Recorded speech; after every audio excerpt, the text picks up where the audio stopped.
Welcome to Rewa Eco. My name is Andersen and I'm the operation manager on Lucy's Kanuku crossing expedition. I've promised Lucy to give you guys out there a little bit of updates and insight into our expedition here, how we're running it logistically, safety-wise, the team, what they're meeting out there, because I'm getting steady information from them out there via satellite phone and on text messages on our InReach.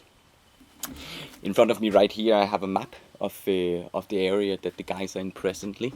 This is only a small section of the actual expedition, but probably as well some of the most unexplored parts that they are moving in right now.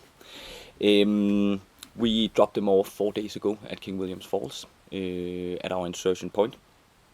And from there the team has been moving in a steady pace of about 3 kilometers a day, which I personally find to be great and a good achievement, because it's a new team. They need to get into the routines and need to find the flow of walking in there.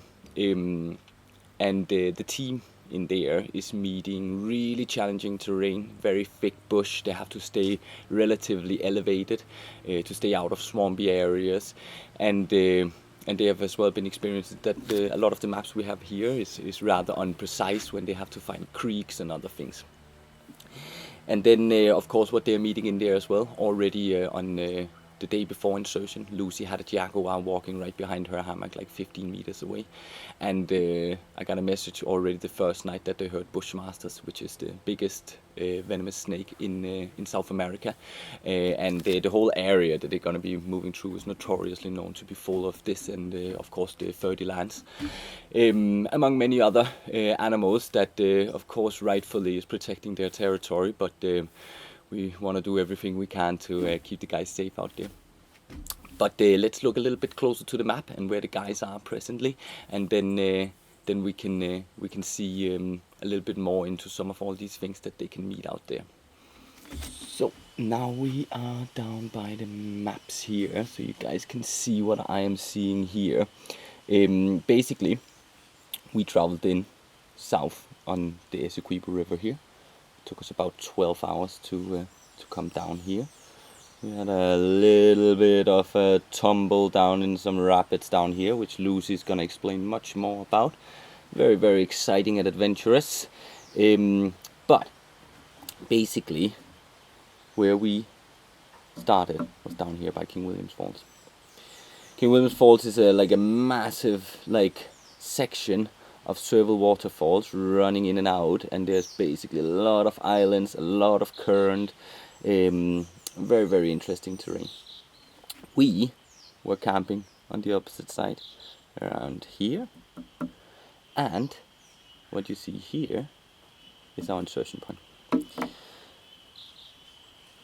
The guys were dropped off 4 days ago, and for the first part here, the plan was to follow in the creek, which the guys did, and then their first camp was here, where they basically were reaching this little creek here. We have no clue what the creek is called. We probably have a name or a local name, but we didn't pass it, so I didn't get a chance to ask the guys. And what you can see here is, for the first part it was very nice, and then they get into very, very gnarly terrain and very, very thick bush. And what I've been hearing from the team is that they are meeting very, very, very thick vegetation. There's a lot of hills, small mountains, like the near navigation or like in the near proximity when they're moving is very tough. But the guys out there are experts in this. But for now they've been moving about 3 kilometers a day, which I find to be a very, as I said, very good achievement, because it's a new team. But the goal will be that they will have to catch up a little bit on the speed as they get into the routines. Here they had a camp again, the same thing, creek, and this morning they started from here. And what have been one of the challenges, both in the planning, but as well one of my main concerns has been that they needed to have access to water at least every night.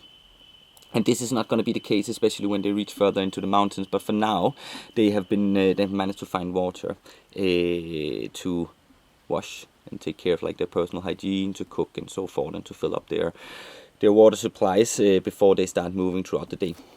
these maps here are made in 1975, and apparently, at least from what I heard, was that the guys were sitting in a plane, some Canadians, and used a periscope, and then they were like sitting and drawing, and then the maps were being drawn up afterwards.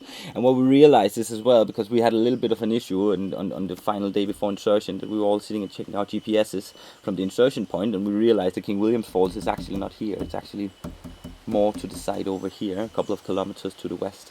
So I mean, like, kudos to the guys who done it, but they will have to use all their skills to make sure that they reach water as often as possible, so they can stay hydrated and stay strong out there for the actual expedition. This is basically what I have for now, but I hope you will stay tuned and follow us when I'm giving you more information and more like behind the scenes of the expedition planning, how the team's progressing, what equipment they're using out there, how we're planning their resupplies, and how we are trying to keep the guys as safe as possible while they're doing this. Because even though Lucy and the guys are experts in the jungle, when you're doing something like this, you certainly need to stay on top of your game at all times. This is definitely not for the faint-hearted. So thank you for watching, and I hope you will follow the expedition closely.